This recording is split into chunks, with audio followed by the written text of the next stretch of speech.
Discuss करेंगे solubility of gas in liquid. Solution chapter का हमारा एक इम्पॉर्टेंट टॉपिक है जिसमें जेई और नीट में दोनों में आपको सवाल मिलते हैं।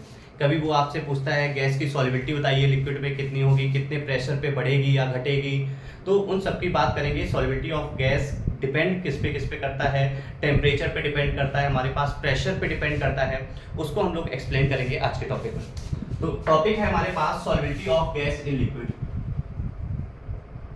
solubility of gas in liquid। Liquid में गैस की सॉल्युबिलिटी हम लोग चैप्टर पढ़ते हैं लिक्विड सॉल्यूशन। जो पूरा सॉल्यूशन होता है किसके लिए पढ़ते हैं, लिक्विड सॉल्यूशन के लिए पढ़ते हैं, जिसमें हमारे पास सॉल्वेंट क्या होता है, वाटर होता है, और सॉल्यूट इस बार क्या होगा, हमारे पास गैस होगा। तो पहला जो फैक्टर पे डिपेंड करता है किसी भी गैस की सॉल्युबिलिटी, वो डिपेंड करता है टेम्परेचर पे। पहला है टेम्परेचर। तो मेरा सवाल आपसे ये है कि टेम्परेचर बढ़ाने पे सॉल्युबिलिटी ऑफ गैस को बढ़ना चाहिए या घटना चाहिए। तो हम बात करेंगे सॉल्युबिलिटी ऑफ गैस। जैसे आपके पास CO2 है, H2O में सॉल्युबल होगी, तो ये रिएक्शन आपके पास होता है एक्सोथर्मिक रिएक्शन। कैसा है, डेल्टा H ऑफ रिएक्शन आपके पास कैसा है, निगेटिव है।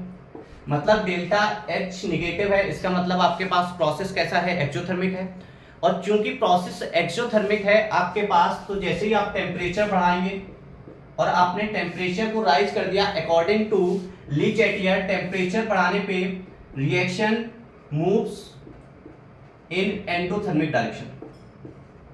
जैसे ही आप टेम्परेचर बढ़ाते हैं तो रिएक्शन एंडोथर्मिक डायरेक्शन में क्या कर जाती है, मूव कर जाती है। तो जैसे ही आप टेम्परेचर बढ़ाएंगे, ये वाला स्टेप हमारे पास कैसा है, एक्सो है, तो ये वाला स्टेप हमारे पास कैसा हो जाएगा, एंडो हो जाएगा।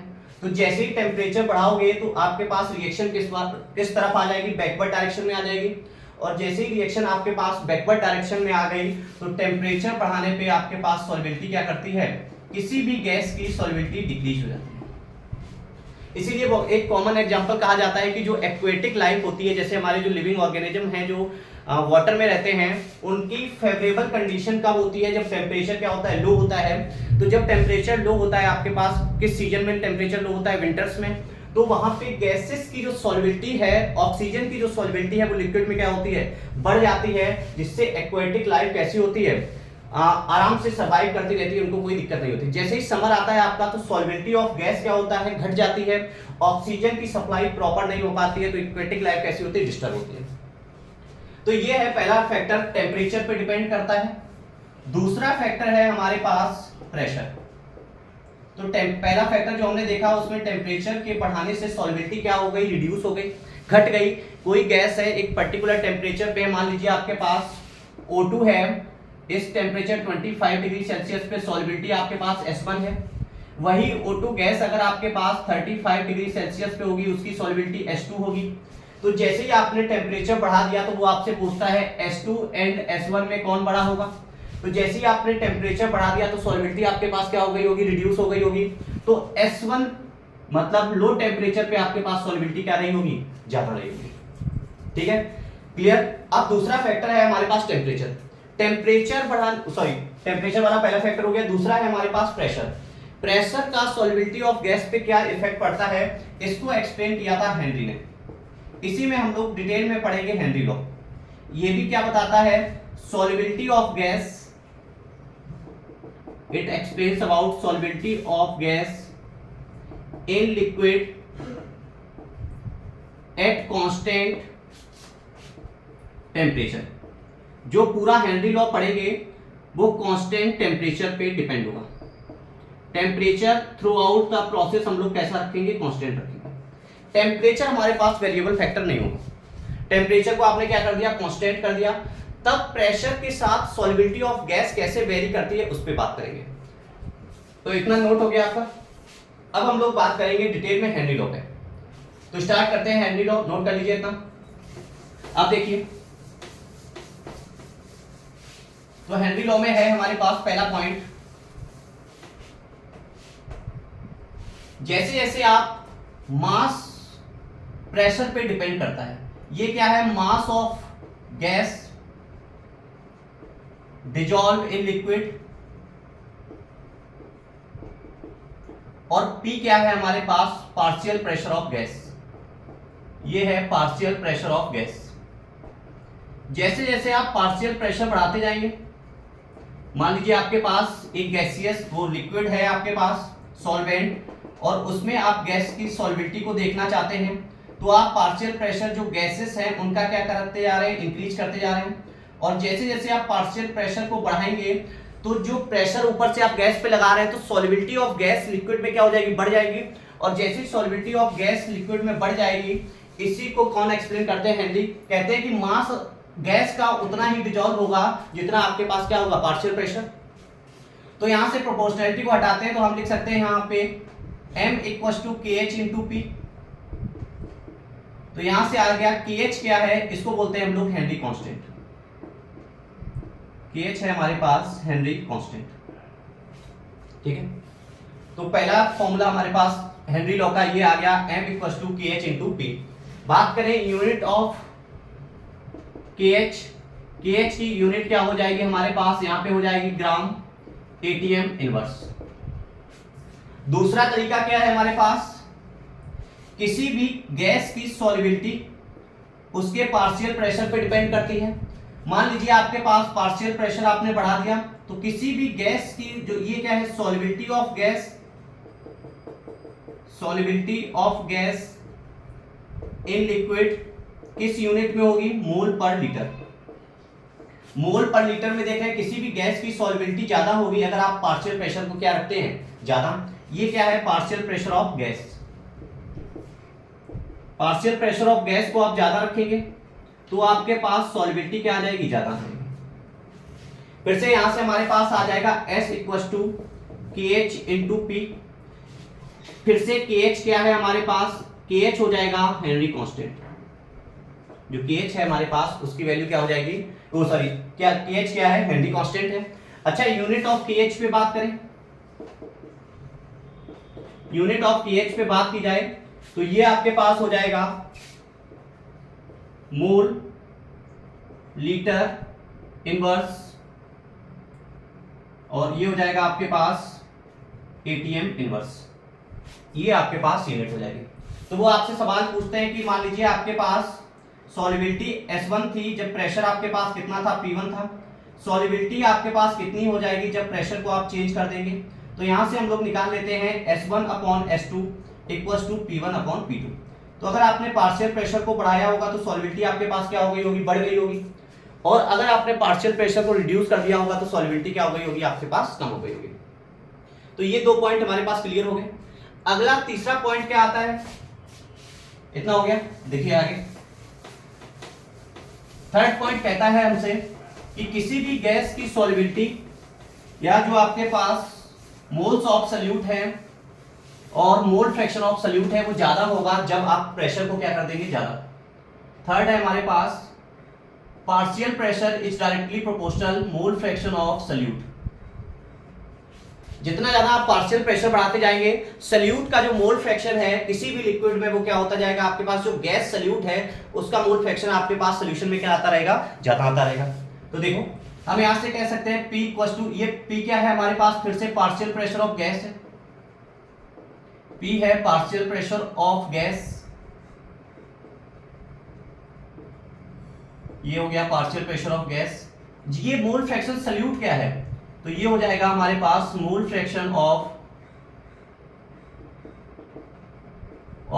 सॉल्यूट, और सॉल्यूट हमारे पास कौन है, गैस। तो यहां से आ जाता है हमारे पास P इक्वल्स टू के एच इंटू एक्स। यहां से के एच यहां पे भी क्या है हमारे पास, हेनरी कांस्टेंट है। ये हो जाएगा हमारे पास P इक्वल्स टू के एच इंटू एक्स। यहां पे यूनिट ऑफ के एच की बात करें, के एच की आपके पास यूनिट क्या हो जाएगी, यहां पे हो जाएगी आपके पास एटीएम। आपके पास के एच की यूनिट क्या आ गई, एटीएम आ जाएगी। अब देखिए बात करें के एच पे, ये हेनरी कांस्टेंट है क्या, क्या ये यूनिवर्सल कांस्टेंट है, नहीं। ये होता है हमारे पास इट इज कैरेक्टरिस्टिक कांस्टेंट। ये यूनिवर्सल कांस्टेंट नहीं है, कैरेक्टरिस्टिक कांस्टेंट है। क्या मतलब कैरेक्टरिस्टिक कांस्टेंट का, different for different gases different for different gases at particular temperature। किसी भी पर्टिकुलर टेम्परेचर पे आपके पास KH की वैल्यू, जैसे O2 है तो OH की जो KH की वैल्यू है O2 के लिए वो अलग होगी, और N2 के लिए आपके पास KH की वैल्यू क्या हो जाएगी, अलग हो जाएगी। तो डिफरेंट गैसेस के लिए डिफरेंट वैल्यू होगी। जैसे R हमारे पास क्या हुआ करता था, याद करो, यूनिवर्सल गैस कांस्टेंट, और उसकी वैल्यू कैसी थी, हमेशा कांस्टेंट होती है। वो कैसा कांस्टेंट होता है, यूनिवर्सल कांस्टेंट। लेकिन हेनरी कांस्टेंट कैसा होता है, कैरेक्टरिस्टिक कांस्टेंट होता है। दूसरा सवाल वो आपसे पूछते हैं, कहते हैं KH की वैल्यू अगर आपके पास किसी भी गैस के लिए ज्यादा होगी तो उसकी solubility of gas in liquid क्या होगी, कम होगी। Solubility of gas in liquid आपके पास क्या होगी, कम होगी। तो हम KH से देख के पहचान सकते हैं, जिसकी KH की वैल्यू आपके पास ज्यादा, उस गैस की सॉल्युबिलिटी लिक्विड में क्या हो जाएगी, कम हो जाएगी। जैसे आपको कुछ गैसेस दे रखी है, मान लीजिए आपको हीलियम दे रखा है और आपको H2 दे रखा है, और इसके लिए वैल्यू दे रखी है 3 इंटू 10 की पावर -2, और इसके लिए वैल्यू दे रखी है 3 इंटू 10 की पावर -3। ये दोनों KH की वैल्यू दे रखी है यहाँ पे। वो आपसे कह रहा है कि सॉल्युबिलिटी ऑफ गैस लिक्विड में किसकी ज्यादा होगी, जिसकी KH की वैल्यू आपके पास क्या होगी, कम होगी, और KH की वैल्यू जिसकी कम होगी उसकी सॉल्युबिलिटी क्या होगी, ज्यादा होगी। तो इसकी हीलियम की सॉल्युबिलिटी क्या हो जाएगी, ज्यादा हो जाएगी, और हाइड्रोजन की सॉल्युबिलिटी क्या हो जाएगी, कम हो जाएगी। ऐसा हमने एज्यूम किया, ये एग्जांपल था आपके पास। तो जिसके लिए KH की वैल्यू ज्यादा, उसकी सॉल्युबिलिटी हमारे पास क्या हो जाएगी, कम हो जाएगी। और KH की वैल्यू ज्यादा किसकी थी, आपके पास ये KH की वैल्यू ज्यादा है, और जिसकी ज्यादा है उसकी सॉल्युबिलिटी क्या हो गई, हमारे पास कम हो गई। अगला आपसे पूछते हैं कि लिमिटेशन क्या है आपके पास हेनरी लॉ की। अगला है हमारे पास लिमिटेशंस ऑफ हेनरी लॉ। अगला देखिए, limitation of Henry law.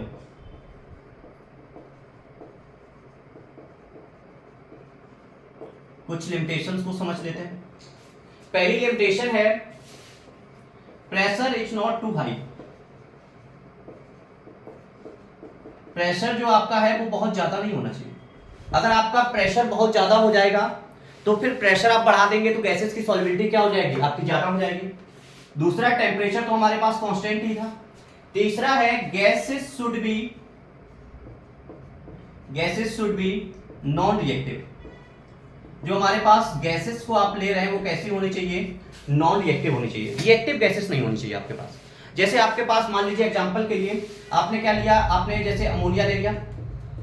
Ammonia को जैसे ही आपने वाटर में डिजोल्व किया तो ये क्या कर गया, रिएक्ट कर गया, और इसने क्या बना लिया, अमोनियम हाइड्रोक्साइड बना लिया, और क्या बना लिया यहाँ से H+। ये हो गया आपके पास NH4+ and OH-, ammonium ion and hydroxide ion. तो ये गैसेस की सॉल्युबिलिटी क्या हो जाएगी, आपके पास ज्यादा हो जाएगी, क्योंकि गैसेस कैसी हैं, रिएक्टिव हैं। तो नॉन रिएक्टिव गैसेस के लिए है, जैसे कुछ गैसेस के लिए वैलिड नहीं होता, जैसे HCl हो गया, CO2 हो गया, और अमोनिया के लिए हेनरी लॉ वैलिड नहीं होता है, क्योंकि इन गैसेस की सॉल्युबिलिटी लिक्विड में क्या होती है, ज्यादा होती है। अगला है, तीसरा डिपेंड करता है नेचर ऑफ सॉल्वेंट पे। ये हो जाएगा हमारे पास, हाँ, दो फैक्टर पे डिपेंड करेगा। प्रेशर आपके पास बहुत ज्यादा हाई नहीं होना चाहिए, और गैसेस आपकी कैसी होनी चाहिए, नॉन रिएक्टिव होनी चाहिए। अगला है हमारे पास application of Henry law. Application of Henry law. Henry law के एप्लीकेशन की बात करें तो जैसे बहुत सारे आपने कॉमन एग्जांपल्स देखे होंगे, जैसे कोल्ड ड्रिंक में क्या होता है, कार्बोनेटेड ड्रिंक्स होती हैं आपके अंदर। तो जो कार्बोनेटेड ड्रिंक्स होती है उनके अंदर हाई प्रेशर पे क्या किया जाता है, CO2, उसमें क्या किया जाता है, हाई प्रेशर आपने बढ़ा दिया तो उसमें CO2 की सॉल्युबिलिटी क्या हो जाती है, आपके पास ज्यादा हो जाती है। दूसरा एग्जांपल है, जैसे आपके पास स्कूबा डाइवर्स होते हैं, वो क्या करते हैं, जब सी में जाते हैं तो नाइट्रोजन की सॉल्युबिलिटी उनके ब्लड में बढ़ने लगती है, और जैसे ही वो सरफेस पे आते हैं तो फिर से जो नाइट्रोजन सॉल्युबल हो गया था उनके ब्लड में, वो क्या होने लगता है, उसकी सॉल्युबिलिटी आपके पास क्या होने लगती है, कम होने लगती है। तो आज का हमारा हेनरी लॉ का टॉपिक इतना ही था, और इतना ही हमें डिस्कस करना था हेनरी लॉ पे। अगली क्लास में हम लोग डिस्कस करेंगे इस पे क्वेश्चंस कैसे आते हैं आपके, कैसे क्वेश्चंस जेई वाले पूछते हैं और कैसे क्वेश्चंस आपके नीट वाले पूछते हैं, तो उस पर हम लोग बात करेंगे अगली क्लास में। तो आज के लिए इतना ही, थैंक यू एवरीवन।